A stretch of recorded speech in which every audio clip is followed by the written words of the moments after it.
Shalom, shalom et excellent mercredi à tous les guerriers de Christ. Dans le cadre de prières lumineuses ce matin, nous voulons traiter toujours la thématique de l'assurance.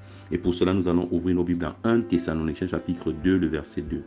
La Bible dit, après avoir souffert et reçu des outrages à Philippe, comme vous le savez, nous prîmes de l'assurance en notre Dieu pour vous annoncer l'évangile de Dieu au milieu de bien des combats. Lorsque tu observes de près ce verset biblique, tu comprends que la souffrance et les outrages que l'apôtre Paul et ses compagnons ont subis à Philippe les a privés ou alors les a dépouillés de l'assurance qu'ils avaient. Mais au lieu de se laisser abattre par tout ce par quoi ils sont passés, ils sont allés vers Dieu pour se recharger, pour se ressourcer. Ils ont pris une nouvelle dose d'assurance. Et ils ont pris cette assurance-là pour continuer leur mission qui était d'annoncer l'évangile. Et ils savaient qu'ils allaient le faire au milieu de beaucoup de combats. Comme toi et moi, aujourd'hui nous voulons réaliser nos destinées et c'est au milieu des railleries des hommes, des moqueries, des insultes, des mépris, des humiliations.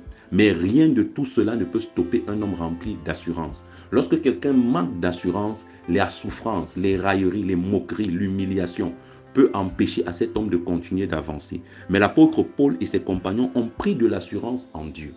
Alors il est donc important pour nous que le Saint-Esprit nous apprenne à parler avec assurance, à agir avec assurance, à nous taire avec assurance et à même réagir avec assurance. Pour cela, nous prions.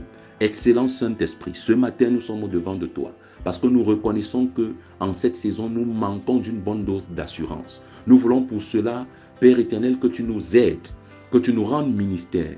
Précieux Saint-Esprit, rends-nous ministère aujourd'hui. Apprends-nous à parler avec assurance. Apprends-nous à agir avec assurance. Apprends-nous à garder silence avec assurance. Apprends-nous à annoncer l'évangile avec assurance. Apprends-nous à tout faire sur cette terre avec assurance. Au milieu des combats, laisse que Père éternel, notre assurance soit plus forte que les railleries. Qu'elle soit plus forte que quiconque veut nous rabaisser et veut nous dépouiller. Quiconque veut nous détruire. Laisse que l'assurance que nous avons en toi, en nous, soit toujours à son beau fixe. Reçois toute la gloire et l'honneur. C'est au nom de Jésus-Christ que nous avons prié.